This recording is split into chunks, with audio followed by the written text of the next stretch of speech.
Mimi, close that door, please.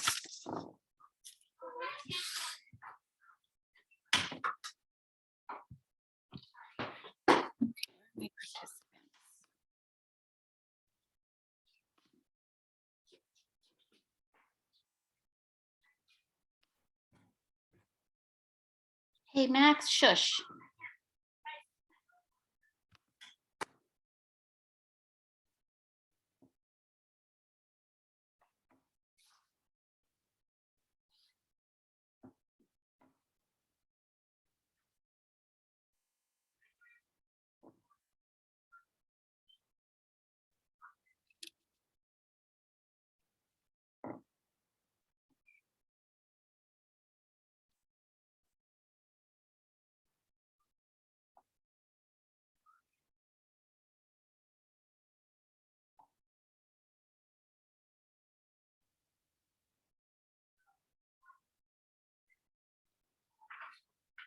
They are really.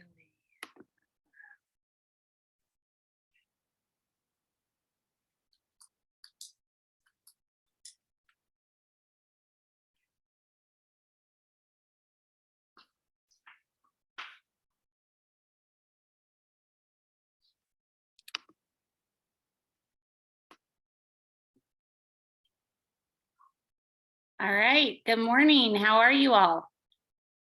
Thumbs up? Good. I'm a little disturbed that I can't see Maggie or Taylor. I have to leave early, but I'll be here for like 30 minutes. I love that. Okay, sounds good. Has anyone heard from Tyler today? Yes. He and Ryan are with their cousins, so they're not going to make it today. Okay, that's good for me to know. And hi, Elijah, we missed you last time.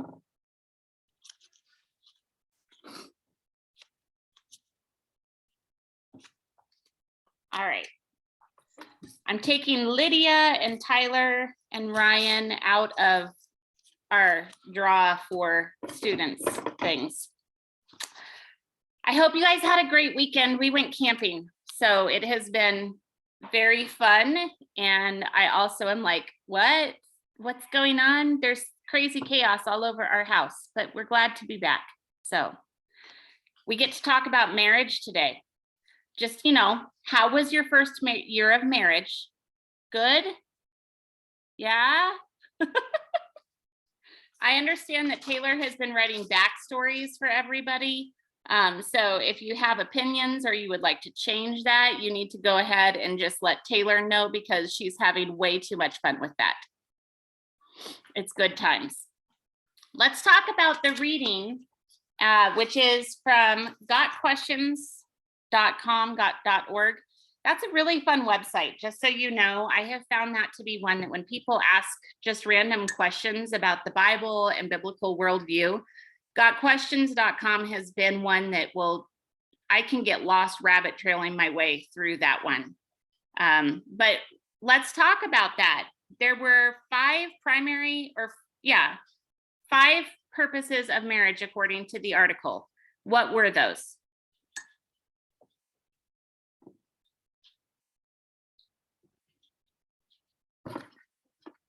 Mia.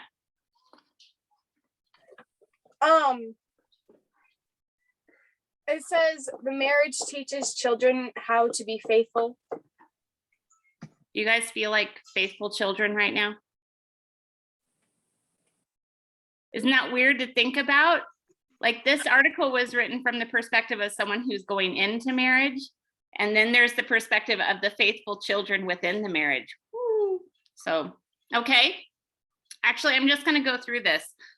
The primary was fellowship, companionship, mutual help and comfort, stable home, godly children, the sanctification of adults to rely on God, to protect from sexual immorality, and the allegory of Christ in the church. Yes, Mia. You changed your mind? Okay. So instead of going one by one through that, how about, are there any thoughts from that really surprised you?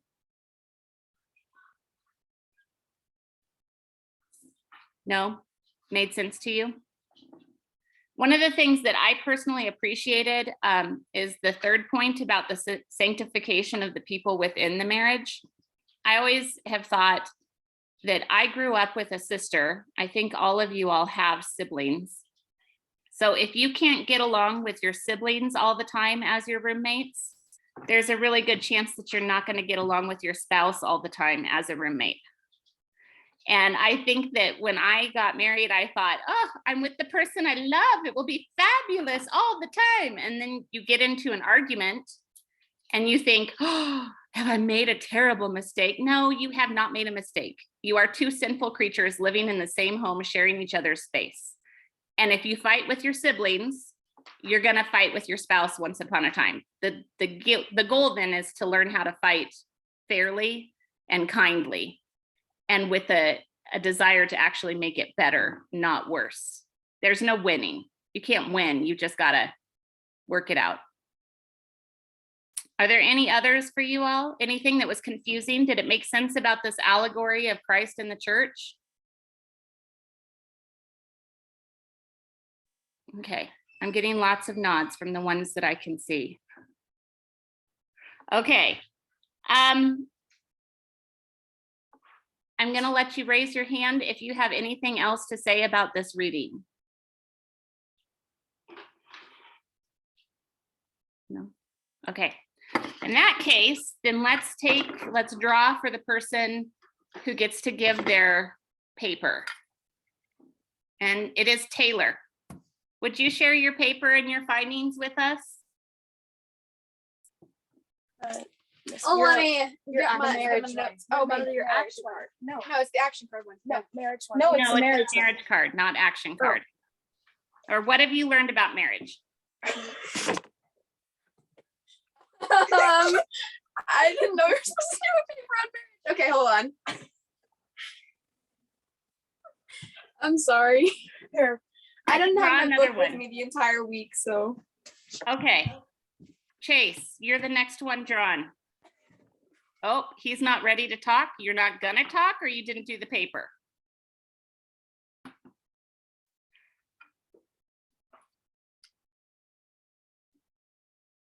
I didn't know we were supposed to write about it. I thought we just read it.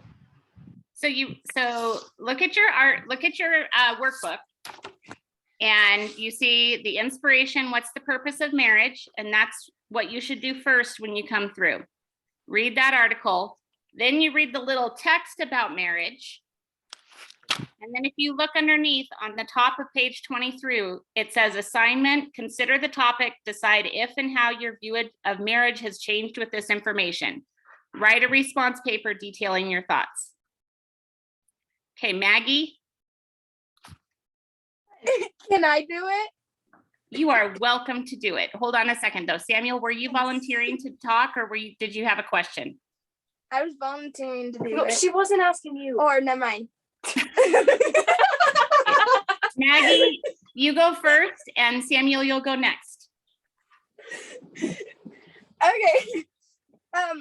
So what what was very interesting about what I researched was that like the average costs for like a wedding is $20,300, and most people get divorced before they actually pay off their wedding. And then I was also like, oh, I just want to research wedding cakes, and the price averages from $125 to $1,000 for a wedding cake that you're not going to do anything but just eat. Yeah, I will say, Maggie, that probably not every marriage ends in divorce before they pay it off, Yeah, I know. but it can be. Some of them. So, and I will say, for one of our things is, I think that, in my personal opinion, long engagements are just ways to figure out how to spend more on your wedding. If you're old enough to get it done, then just get it done, because you don't have enough time to buy all the extra things and spend all the stuff and plan it and go up and rack that price tag up. That's my personal opinion. You just got that for free. Lucky you. Samuel, do you want to give yours? I can, I guess. Yeah, if you were willing to volunteer, I'll accept that. Okay. So what stood out to me the most was the section on failure. How we all have failed. We're all human, like you said earlier. If you fought with your siblings, you're going to fight with your spouse. But throughout that, God will always have a plan. He's always going to use it for the best. Maybe it is not the best, but he's always going to use it for the best. So it will show your dependency on him, or how much you should be dependent on him. And that will allow room for the Holy Spirit to work, which will, it said, tend to result in more godliness. I love that. I love that. If you can own those things, you'll have good things. The other thing that we have worked on is the person who is most right is the one who apologizes first. Rin? I think I'd heard a lot of stuff in the article before, so it really highlighted to me like the importance of all. There are 750,000 divorces in America each year, approximately. And most of the reasons for failed divorces are finances, disagreements on kids, like infidelity, and disagreements about family and religion. And I think it highlights how important it is just to be on a similar page with your spouse. Mm-hmm. Even if you don't always agree, just to have similar goals for the future and to know that you're going to disagree on this topic, that you need to discuss it. Mm-hmm. So that was what. Mm-hmm. Absolutely. Okay. Don't most marriages end because of money problems? I think that that's what the research says. It's the number one reason is finances. They just end it for the money. Well, okay, so let's talk about that. Maybe they're in it for the money, maybe, or maybe they get into it and they aren't financially prepared, and one is a spender and one is a saver. And then you throw a kid in there and you're having to make decisions about whether you're going to go snowboarding this weekend or you're going to buy diapers for your baby. And usually that's the type of stuff is that you might go along pretty well, fine for a while, and then you hit a point where, or what if someone has broke their leg and they can't go to work for 8 months? Then all of a sudden money gets to be really stressful. So I think that things change over the course of your life, but if you can prepare yourself by thinking about it even now before you have started in there, like, who do you want to be partnered with? Do you like the way that someone is spending money? Are they being wise? Is that giving you comfort and security? Or are they too stingy and they're not any fun? Those are the types of things you can decide when you're dating. Yeah, don't get married and decide it once you're married. Amen. And have those conversations beforehand. Because once you're in it, you're in it. And the goal, I hope for all of us, is to get married once and stay married for our whole lives. Getting divorced is, just from the purpose of this class, it's a terrible financial decision.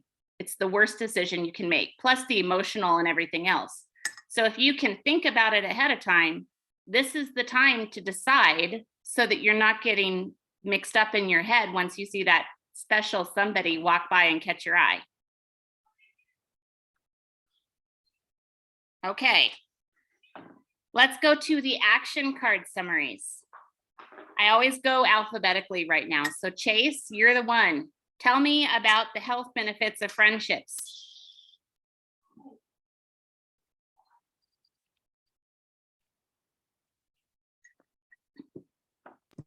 All right. Well, is my fan too loud? You're okay. Can the rest of you hear? So, the health benefits of friendships, it can help boost happiness, relieve your stress. If something goes on in your life, it can help you get through that. You're less lonely. Actually, people that are more social and aren't lonely have an average lifespan 2 times longer than people that are. So there was a study that shows that people, if they're 80 and don't have much friends or social, they're more likely to get dementia.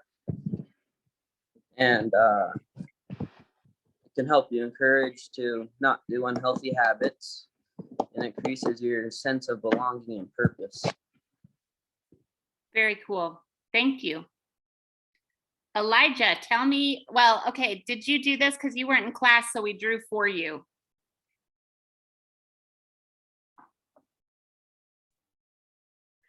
Okay, this is the action card report. Yes. Okay, I have some stuff on it. Okay. So the one I got was fold a fitted sheet, right? Yep. Okay. So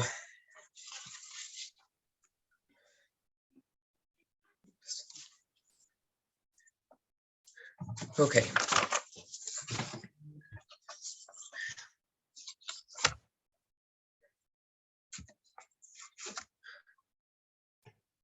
So what I have is I was supposed to research whether or not, how the work at home should be split up. And I thought that if one person was working full-time outside the home, then mostly the housework should go to the person who's staying home most of the time. But if both people were working outside the home, then maybe it would be better to split it evenly. Because normally it would be the wife that would do all the work, just the housework, and the dad that would go out and work. But now sometimes both people are going out and working, so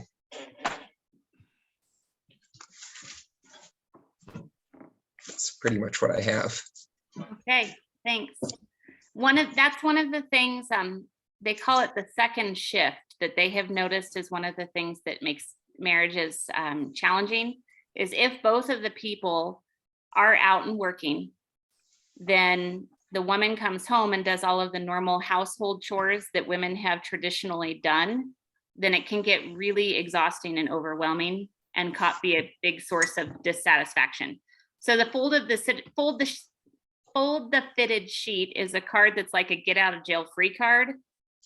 So Elijah, if you ever in your action card draw the divorce card, you can pull out your fold a fitted sheet because you've learned how to make things work equally and you don't have the consequences of divorce.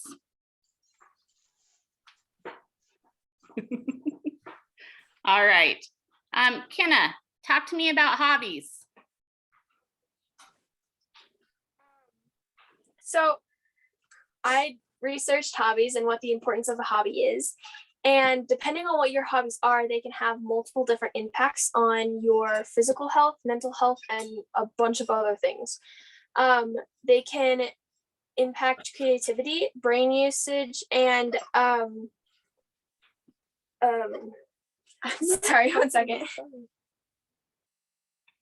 And they can make your life a lot easier, and you can be a whole lot more interesting of a person to talk to if you like to do hobbies. And you can find new ones anytime and just constantly keep your mind going or your body going. Physical hobbies can improve physical things like weight loss, building in muscle strength, and bone strengthening, and increase your energy level. These things can help with your intelligence and how you interact with everyone else. That was basically what I researched. Okay, awesome. Thank you. And there's lots of hobbies that have varying price tags, right? Maggie, talk to me about the trends within families and your family tree. Okay, so when I talk to my family, I realized that a lot of the people on a lot of the people in my family have small businesses that they run, and like family owned businesses. And so I researched what are the benefits of having an own, like what are the benefits of owning your own small business. And some of the things that I found out is that you don't really have a boss. So like you don't really have to deal with say if it's a mean boss, you wouldn't have to deal with that kind of boss.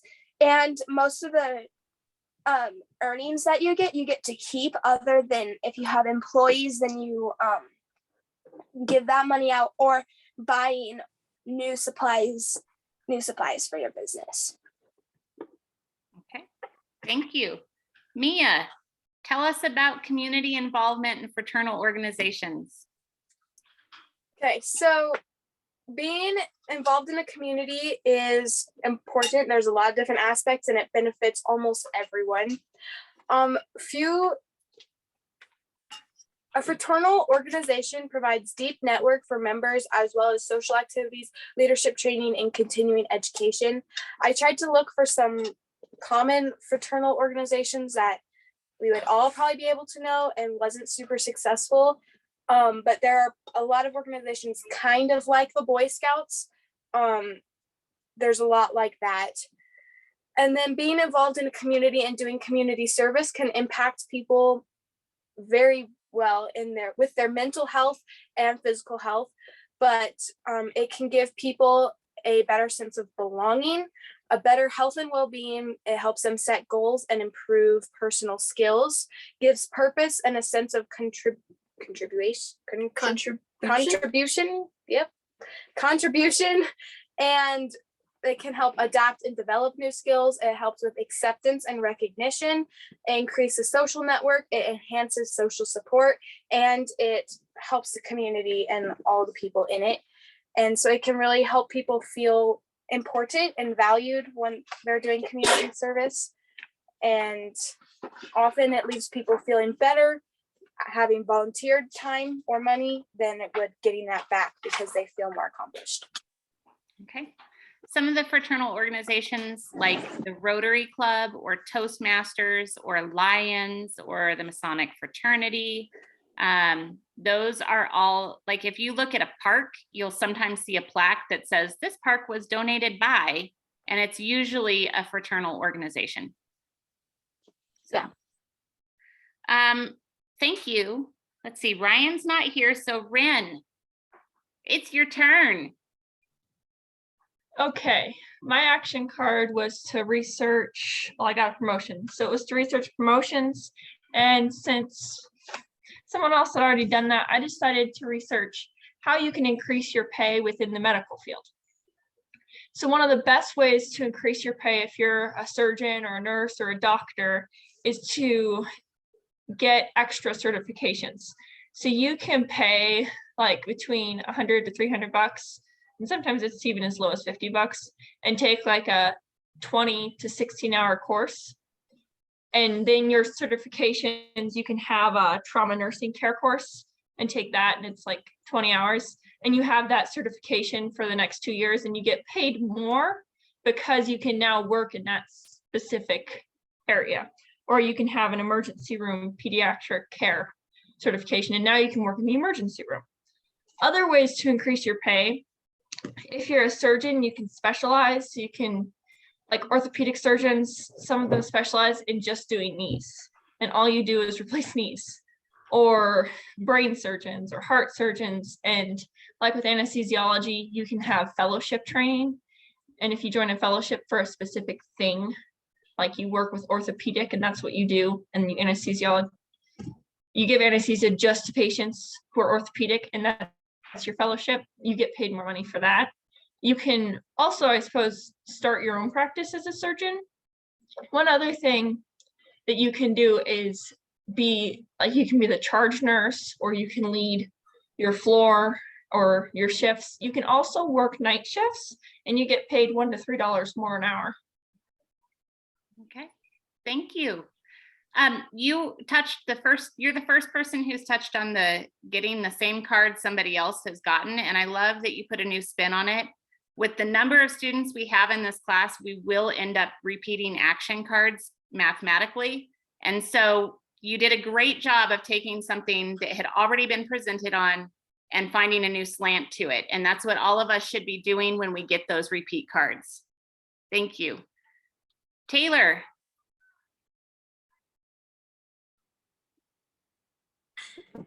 I got to research pet health benefits, but because I chose to get a kitten with my card, I decided to research cat health benefits specifically.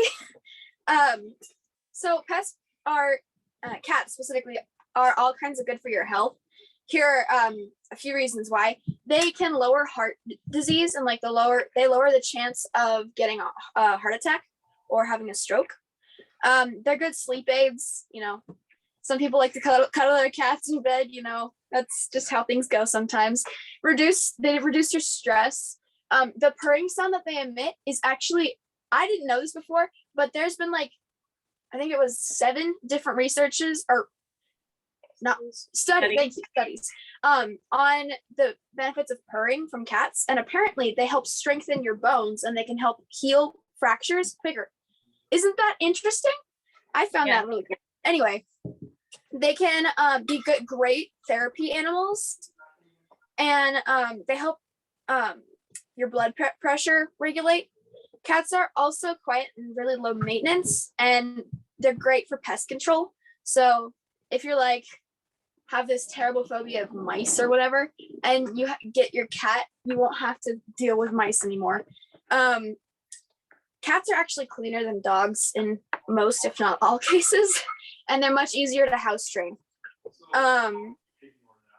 They don't need a big house or backyard. They're ideal for living in apartments or small spaces because they don't need to be outside all the time, and they can have a litter box, and they don't need all of the space dogs need to get their energy out. Yeah, that's all I have. My resources were goodnet.org, freshpet.com, and pethelpful.com. Thank you. Dogs are fun though. I am a dog person more than a cat person, but I do acknowledge that the purring to heal bones, that's fascinating. I feel like someone needs to break something and we'll give you a cat and just see how it goes. What do you think? Yes? Kenna's willing. Kenna has volunteered as tribute. Okay. All right. Thank you all for those. I appreciate it. And let's look at the financial standing. Did Samuel go? Yeah, that's why I was raising my hand. No, Samuel, I apparently don't like you today. If you don't want my paper, that's fine. What is going on here? Samuel, please tell us. I don't know why I missed you on my notes. I'm sorry. Tell us, educate us. Okay. So identity theft. Yes. So I actually find identity theft pretty interesting. So first of all, there's lots of different kinds of identity theft. It's even considered identity theft. Say you commit a crime, so you just stole somebody's wallet, okay? And then you pretend that you saw the person who stole it, which was you actually, but you pretend that you saw somebody different. And if you give the police false identifying information, that is also considered identity theft. So I found that interesting. And according to a 2019 poll, $12.6 billion were stolen from US adults. Just from US adults, that's not considering children or people all around the world, just US. And so even by listening, so if you have a bank account or something like that, you probably have recovery questions. No, I'm not asking you for your recovery questions, but so what are those recovery questions? By listening to conversations that you have with different people, they can pick up on things, say your mother's maiden name, or where you were born, where your first wedding was, and they can get those questions that will actually allow them to get into your account. And then using that, they can steal, they can impersonate you, max out credit cards, rent buildings. They can even steal your frequent flyer miles if they wanted to do so. I found that funny. But yeah, so types of it, Yeah, criminal identity theft, when they commit a crime and then give false identifying information. Medical identity theft, which is where they steal your insurance card and they get medical care or prescription drugs. Tax identity theft is when they file a tax return in your name and then they grab the refund. And then child identity theft, or when they open accounts with your children's social security number. So ways that they can get this stuff is shoulder surfing, by just like peeking over your shoulder as you do codes to your computer or as you type in sensitive information. They can listen to calls. They can watch you as you input numbers into an ATM. And then dumpster diving, they do it. They will look through your trash. They will find stuff that you have discarded. Oh yeah, nobody's gonna look through my trash. They will look through it. They will find stuff. So, which is why it's always a good idea to rip up your stuff or shred it after using it. Banknotes, all sorts of stuff. Public Wi-Fi, with the right knowledge and access, they can look at what you say to different people, what you text and all that. Unencrypted websites, and then phishing, phishing. So when they use a phone number or an email address or something else like that, that's familiar. So like my mom a while ago got an email from some sort of bank. It was like, oh, your credit card has been compromised. Quickly click on this link to help us. However, there was a bit of grammar misspelling. And so you can notice there are little things like that, those little things, however, they can make an enormous difference, which is why it's always best if you get an email like that to call the company specifically and say, okay, did you send me this? And if so, then go to the website itself probably and go to that place instead of clicking on that link. So yeah, that's basically what I had. That's great. That's good stuff. There's all sorts of things that float around Facebook about like, tell me the first place that you lived and it's all identity type questions. So yeah, you got to be careful. Thank you for that. Okay. Let me pull up. I've gotten everyone now, right? I didn't ignore anyone else. Okay. I'm going to share my screen with you and walk through our standings and things. So after class last week, I got really confused and I decided, okay, we need to sort through this and make sure we're right. So I sent this document out to you and I'll keep sending it every day. How many of you, let me see if I can get all of you in one screen real quickly. No, it's not going to work. So I'm trying really hard to see all of you, but it won't let me see all of you at once. Okay. I'm going to assume that most of you have not used Excel spreadsheets very often. Is that a fair assumption? Rin has? Okay, good job. I think you're the only one. This is Excel, and when I can share it, it will be a Google Doc in the, it's called Sheets within Google Docs. And the difference is only that with Sheets, it's all internet-based, but Excel comes onto your computer. So it's also possible that when I shared it with you, your computer didn't have Excel, and so it may not have worked. So I will try to fix that and make it a Sheets document so that you'll always be able to access it, whether you have it or not. But when you look here, a lot of this looks really similar to Word to you. Down here at the bottom, you have week 1, week 2, week 3. And what I have done is I just went through and each of your names is here at the top and underneath it, the different things that happened. So for example, your career dental 70,000. I just took all the extra zeros off. So whenever you're looking at this, you can take it off or add the 3 zeros to know your finals. One thing after we had done everything for week 1, if you highlight everything, and can you see down here on the very bottom of the screen, it will say count, and that means I've highlighted 4 things. The average and what I went for was the sum, which was -30 for this particular example. Does that make sense? Are all of you seeing it? Kim is like, no, I don't know what you're doing. the handy thing about this is if I select this, I can quickly have it's like using a calculator, and I can see the sum of it down there. What I also did is I created a formula. If you look up here at the sigma sign, it says sum. So I hit this box, and the sum of all of those is automatically going to populate down there.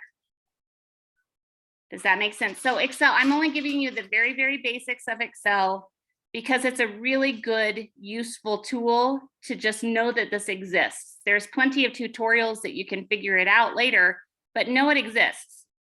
So at the end of week 1, this is the standings. Now I took that last number right here, the total from week 1, and I plugged it in at the top of week 2's spreadsheet.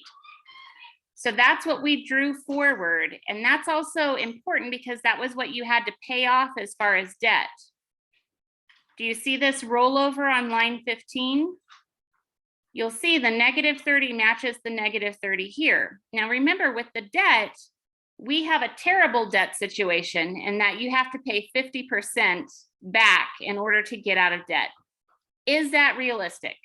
Well, no. I don't think that's realistic at all. However, if you are not a person who pays off what you borrow every single month, within very little time, 50% of paying back actually is realistic. So that's part of the debt conversation that I think is valid. If you buy something on a credit card and pay it off at the end of the month, then you can use it really wisely. But most people do not do this. And so they will leave a rollover from the last month, and that keeps getting interest and keeps getting interest until you have paid a lot more. And if you get involved in the student loan conversation at all for college student loans, there are many people who have paid the minimum payment on their student loan debt and have ended up owing more than they ever took out. So I think I saw Chase's hand. Did Chase go away? He may have had to leave class. Okay. So that's why the debt is set up this way. Plus 50% is easy to figure. So that's what's going on. So if you look at line 15 from last week, we had the negative that we brought forward, and then you had to pay half of it, which is this total. And then my sum down here is the week 2 findings minus the debt, and then we have the financial standing moving forward to week 3. Okay, I can't see everybody, so if you have a question, unmute yourself and just start talking.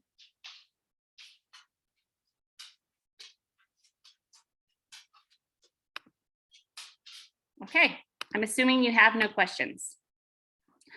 When you looked at this from week 2, did you find any mistakes, or was it correctly identified? It was correct for me. Okay.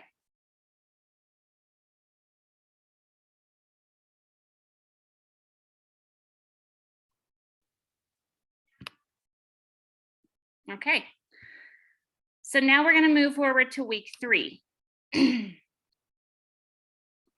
Within week 3, just for calmness, does anyone want to roll for a new house? Samuel? Are we getting children? Not this week. Oh, okay. So your children are coming. The children are coming. Release the babies. What's that? Is there a limit on how many times you can roll for a new house? Like there is how many times you can roll for a career? No, there is not. And you can stick with your same house? You can stick with your same house as long as you can meet the occupancy. And so you can just you can't really lose anything. If you roll, you can either decide not to get a new house or stay with your old house. Correct. In fact, I'm going to actually stop sharing my screen so I can see all of your faces again. Okay. And yeah, you have to right. You have to pay for the new house, however much it is right. you pay. Okay. Okay. Do you still have to pay off your old house? We already did. Oh, we already did. Well, Never mind. so what we Got it. do from now on is going to affect the weekly financial standing for next week. Does that make sense?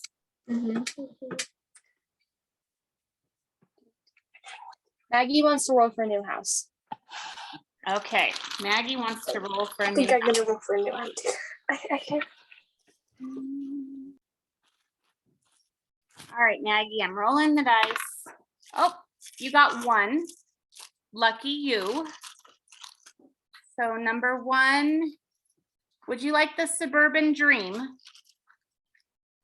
60,000 sleep 6. Think about that for a minute. Does anyone else want a new house? Can I Samuel, roll for a new one? Can I roll Okay. for a new one? you want to roll for a new one, Kenna? Mhm. Okay. Okay, you have 5 Great. choices. Ooh. Do a mix.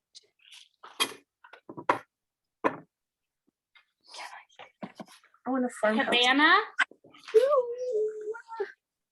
friend's couch, tiny house, houseboat, Ooh. or an eco house. You could match me up. Here, we could both have a new house. All I right, think I'm gonna stay with the house that I have. okay. Maggie, did you make a decision?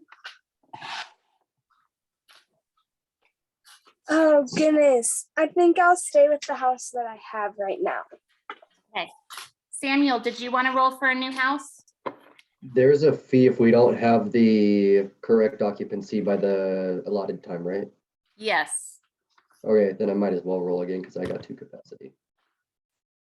Well, you don't get kids until week 5. More times to roll. Okay. Oh, it fell off the table. 6. Okay.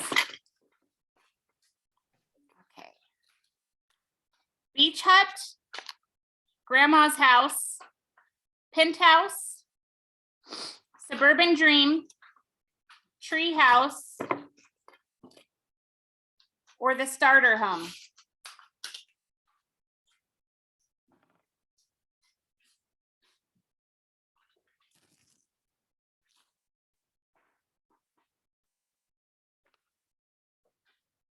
Okay, any other house rolling? Okay. And Samuel, just let me know when you have decided what you are thinking about. Does anyone want to roll for a different career for next week?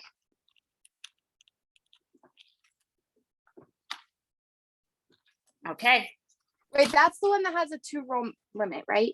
yes. Okay. And you've used one of yours. You have used one. Okay. All right. What do you think, Samuel?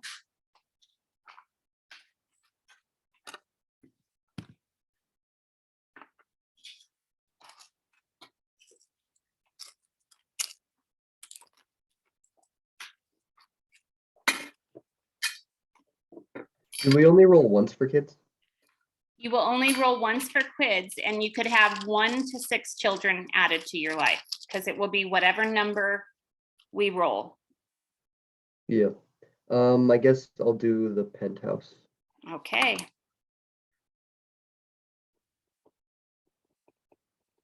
All right. Are you ready for action cards, my friends? It's gonna be amazing. I got to put my papers in different spots so that I can get to this. All Can right, you tell me what Daniel. Tyler and Ryan's action cards are? He wanted me to tell him what his homework was. Absolutely, thank you. All right, we'll go with Chase. He's not here right now, but we'll draw for him anyway. And he gets a promotion. We just keep promoting people. All right, so he will have the promotion, how to be an excellent worker piece for Chase. Elijah, you are a coffee addict. Pay $10,000 times your roll of the dice to the bank. Starbucks, this is your problem, dude. So much Starbucks, and I just rolled a 6. How could that be? So you will owe $60,000 to the bank, and your research is research the micro expenses and how they add up over time. You look so happy, Elijah. Wait, I think you're still muted.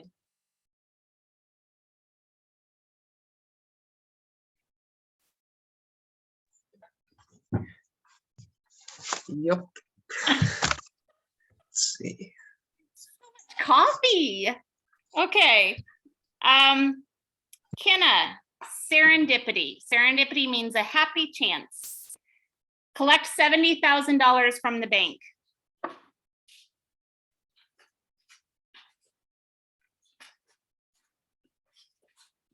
And your research the best ways to manage an inheritance. Okay, Lydia is not here. We'll draw for her.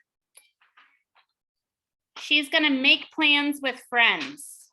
Collect $10,000 from the bank.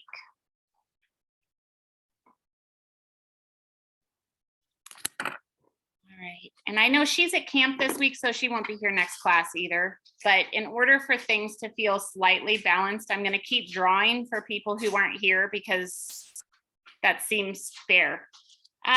Maggie, buy designer clothing, pay $30,000 to the bank.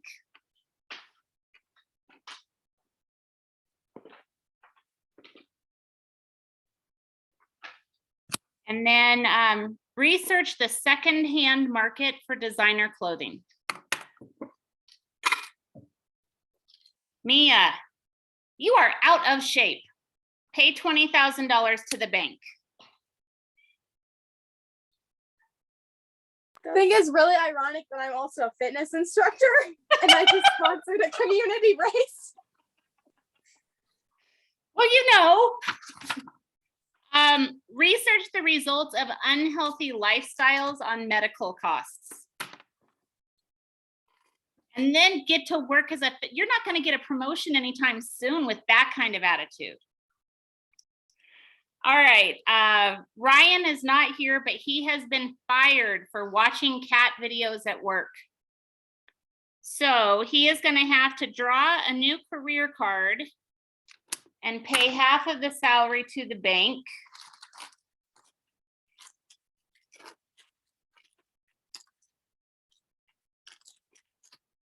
All right, so Ryan's new career is he's a sonographer, which was $80,000. So the consequence is minus 40 for trading careers.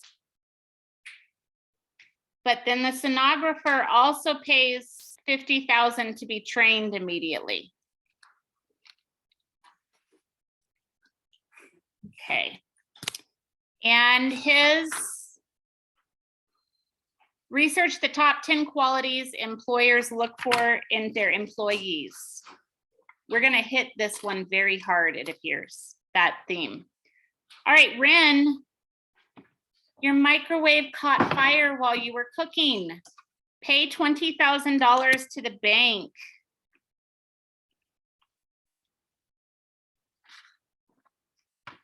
Research how to eat for less than $5 a day and create a week-long menu. Samuel. Win the Invention of the Year contest. Collect $20,000 from the bank.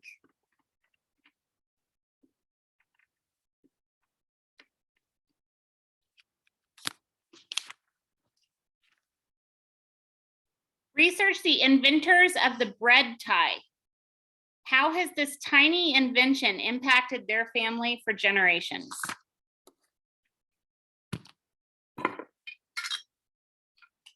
Taylor, pay for braces. Pay $40,000 to the bank.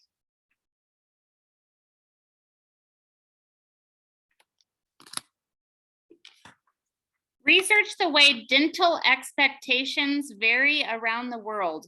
How is dental work viewed in the US versus other parts of the world?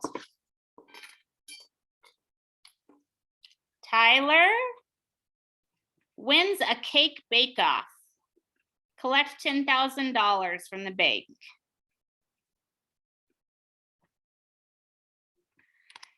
And research the economic benefits of learning to cook well at home.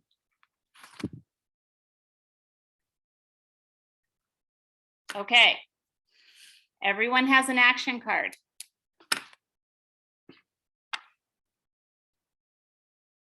Are we all doing okay with that?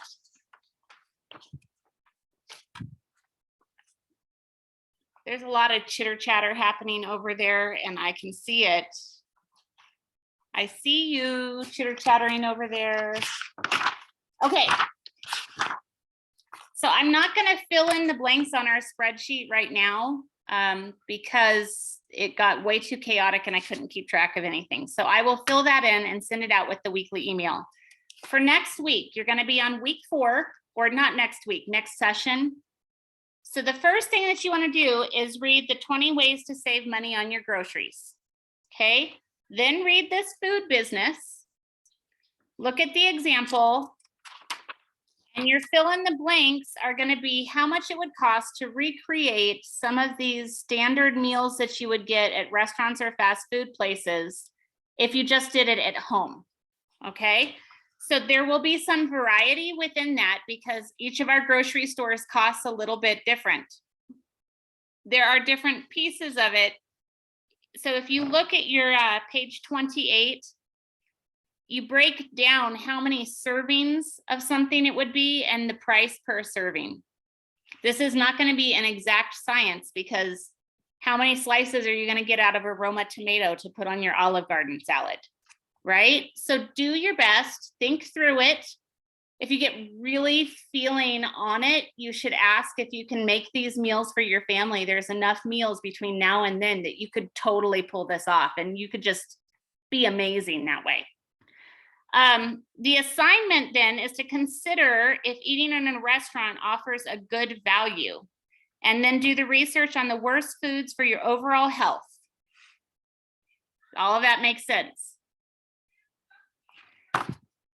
Now that we are into talking about food, I want you to include food in your annual financial standing. Does that make sense? So the formula that we're going to use for food, it is recommended that food will be 11% of your overall income. That is on page 27. So 11% of your overall income, which is your income plus your spouse's income, is the amount that you should be spending on your food on your annual financial statement. Does that all make sense? Okay.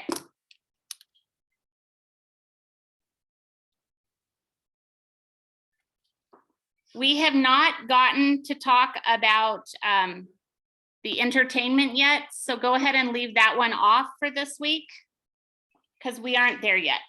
Sounds good, I appreciate it. Now, you also have a choice. You can start now. We will talk more about savings, but some of you are in the spot where you could consider saving.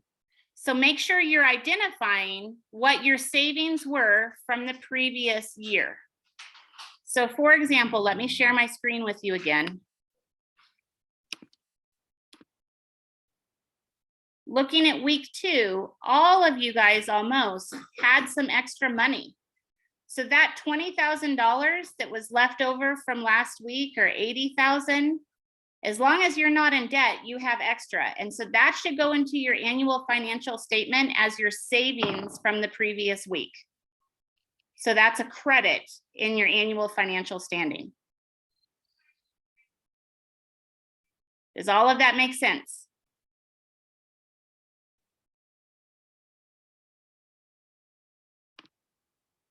Okay. We are actually on time right now, which gives me so much joy that my heart, I'm just filled with joy. But I also don't want to hang up if you guys have any questions. So this is your time.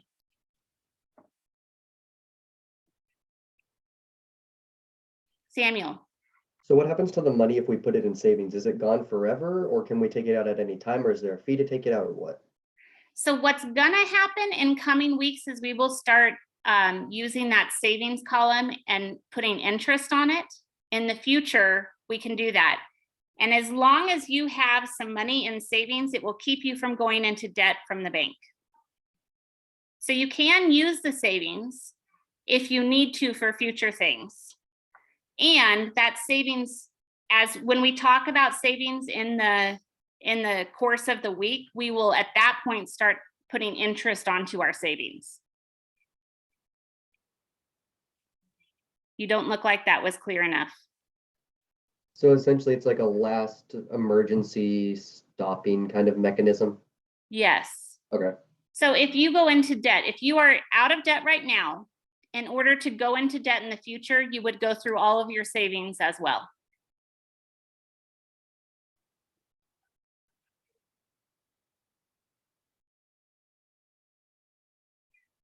Okay. It doesn't look like you have any questions, and I think we are good to go. I will send an email out in a little while, and also remember to read the emails. I'm going to try to fix the link situation, but they're helpful, I hope. And we'll talk to you later, okay? Thank you. You're welcome. Bye, thank you. Bye.